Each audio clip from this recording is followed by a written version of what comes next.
Hello നമ്മളുടെ ഇന്നത്തെ recipe എന്ന് പറഞ്ഞിട്ടുണ്ടെങ്കിൽ ഒരു അടിപൊളി എഗ് റൈസ് ആണ്. അപ്പോൾ എഗ് റൈസ് എന്ന് പറയുമ്പോൾ തന്നെ ഇറച്ചിയും മീനും ഒന്നും കിട്ടിയില്ല എന്നുണ്ടെങ്കിലും ഈ ഒരു റൈസ് ഉണ്ടെന്നുണ്ടെങ്കിൽ പ്രത്യേകിച്ച് കറികളൊന്നും തന്നെ വേണ്ട, നല്ല അടിപൊളി റൈസാണ്.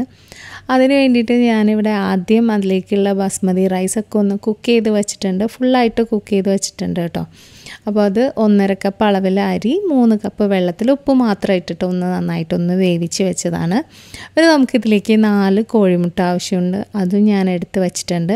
പിന്നെ നമ്മളിതിലേക്ക് ചേർക്കുന്ന ചെറിയുള്ളിയാണ്, ഒരു 10-12 ചെറിയുള്ളി, അതുപോലെ തന്നെ 7-8 അല്ലി വെളുത്തുള്ളി, പിന്നെ ഒരു 1.5 ടീസ്പൂൺ അളവിൽ ഇഞ്ചി നന്നായിട്ട് ചതച്ചതാണ്.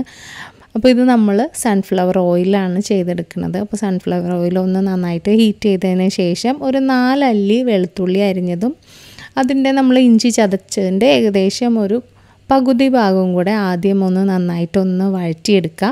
അപ്പോൾ ഇഞ്ചിയും വെളുത്തുള്ളിയൊക്കെ ഒന്ന് നന്നായിട്ട് വഴണ്ട് കഴിയുമ്പോൾ നമുക്കിതിലേക്ക് ചെറിയ ഉള്ളി ചെറുതായിട്ട് ഇതുപോലെ അരിഞ്ഞു വെച്ചത് ചേർത്തിട്ട് അതും കൂടെ ചേർത്ത് നന്നായിട്ടൊന്ന് വഴറ്റിയെടുക്കണം. ആ ഒരു സമയം കൊണ്ടിട്ട് നമുക്ക് ഇതിലേക്കുള്ള മുട്ടയൊക്കെ ഒന്ന് ബീറ്റ് ചെയ്ത് വയ്ക്കുക. അപ്പോൾ 4 മുട്ട ഞാനിവിടെ എടുത്തിട്ടുണ്ട്. ആവശ്യത്തിനുള്ള ഉപ്പും കൂടെ ചേർത്തിട്ട് നന്നായിട്ടൊന്ന് ബീറ്റ് ചെയ്ത് മാറ്റി വെക്കുകയാണ്. അപ്പോൾ ഉള്ളിയൊക്കെ ഒന്ന് വാടി വന്നപ്പോൾ 1/4 ടീസ്പൂൺ അളവിൽ മഞ്ഞൾപ്പൊടി, 1/2 ടീസ്പൂൺ അളവിൽ കുരുമുളക് പൊടിയും കൂടെ ചേർത്ത് കൊടുക്കുന്നുണ്ട്. അപ്പോൾ അതൊന്ന് നന്നായിട്ട് മിക്സ് ചെയ്ത് കൊടുത്തതിന് ശേഷം നമ്മൾ ഈ ഉള്ളിയിലേക്ക് ആവശ്യമായിട്ടുള്ള ഉപ്പ് മാത്രം ചേർത്തിട്ട് വീണ്ടും ഒന്ന് മിക്സ് ചെയ്ത് കൊടുക്കുക.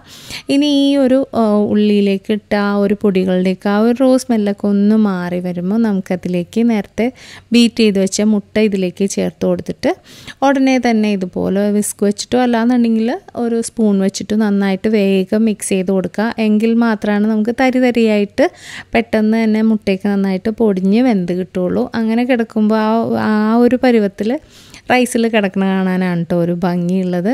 അപ്പോൾ ഇതൊന്ന് നന്നായിട്ട് റെഡിയായി കഴിയുമ്പോൾ അതൊന്ന് മാറ്റിയിട്ട് സെയിം പാനിൽ തന്നെയാണ് ഞാൻ ബാക്കിയുള്ളതും ചെയ്തെടുക്കുന്നത്. അതിലേക്ക് വീണ്ടും 1.5 ടീസ്പൂൺ അളവിൽ ഓയിൽ ഒഴിച്ചു കൊടുത്തിട്ടുണ്ട്. അപ്പോൾ ഓയിലൊക്കെ ചൂടായി വന്നപ്പോൾ ബാക്കിയുള്ള ഇഞ്ചിയും അതുപോലെ തന്നെ വെളുത്തുള്ളി അരിഞ്ഞതും ഇഞ്ചി ചതച്ചതും കൂടി ചേർത്ത് കൊടുത്തിട്ടുണ്ട്.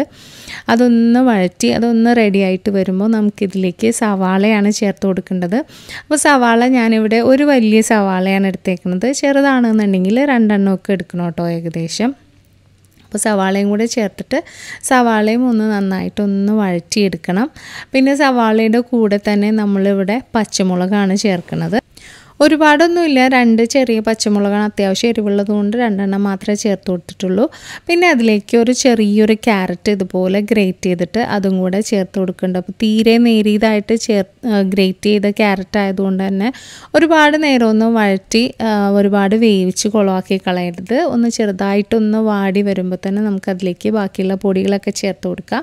അപ്പോൾ ഈ സവാളയ്ക്കും ക്യാരറ്റിനും ആവശ്യമായിട്ടുള്ള ഉപ്പ്, അതുപോലെ തന്നെ അതൊന്ന് വാടി വന്നപ്പോൾ 1/4 ടീസ്പൂൺ അളവിൽ മഞ്ഞൾപ്പൊടി, അതുപോലെ തന്നെ ഞാൻ ഇതിലേക്ക് കുറച്ച് കുരുമുളക് പൊടിയും കൂടെ ചേർക്കുന്നുണ്ട്, ഒരു 1/2 ടീസ്പൂൺ അളവിൽ. പിന്നെ നമ്മൾ ഇതിലേക്ക് ചേർക്കുന്നത് ബിരിയാണി മസാല അല്ലാന്നുണ്ടെങ്കിൽ ഗരം മസാലയാണ്. അപ്പോൾ ബിരിയാണി മസാല ആയതുകൊണ്ട് തന്നെ വളരെ കുറച്ചേ ഞാൻ ചേർത്തിട്ടുള്ളൂ, ഏകദേശം ഒരു 1/2 ടീസ്പൂൺ വരെയൊക്കെ നമുക്ക് ചേർക്കാം. അതിൽ കൂടി പോകേണ്ട. ഗരം മസാല ആണെന്നുണ്ടെങ്കിൽ 1 ടീസ്പൂൺ വരെയൊക്കെ ചേർക്കാം. ആ ഒരു എഫക്റ്റ് കൂടിയതാണെന്നുണ്ടെങ്കിൽ 1/2 ടീസ്പൂൺ ചേർത്താൽ മതിയാകും, അല്ലാന്നുണ്ടെങ്കിൽ 1 ടീസ്പൂൺ ചേർക്കാം.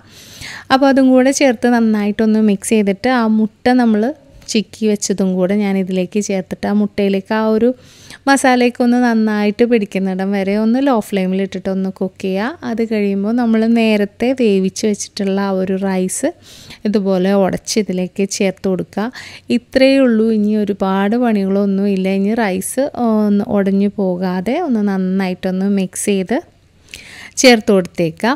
പിന്നെ ഈ റൈസിൽ നമ്മൾ ഉപ്പ് മാത്രമേ ഇടുകയുള്ളൂ വേവിക്കുമ്പോൾ, വേറെ മസാലകളോ അല്ലെങ്കിൽ നെയ്യോ ഒന്നും ചേർക്കുന്നില്ല. വെറുതെ റൈസ് ഉപ്പ് മാത്രം ഇട്ടിട്ട് അതിൻ്റെ ഇരട്ടി വെള്ളത്തിലിട്ടിട്ട് വേവിച്ചെടുക്കുന്നതാണ്. അപ്പോൾ കറക്റ്റ് വേവിൽ വെള്ളം ഒഴിച്ചിട്ട് എടുക്കുക. ഒരുപാട് വെള്ളത്തിൽ ഊറ്റിയൊന്നും വേവിക്കേണ്ട കാര്യമൊന്നുമില്ല.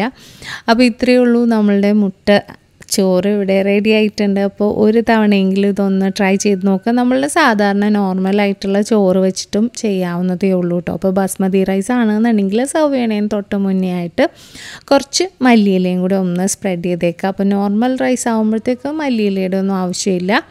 അപ്പോൾ ഒന്ന് ട്രൈ ചെയ്ത് നോക്കിയിട്ട് ഫീഡ്ബാക്ക് അറിയിക്കുക. വീണ്ടും ഇതുപോലെ മറ്റൊരു വീഡിയോ ആയിട്ട് ഇനിയും കാണുന്നവരെ stay safe, take care, by.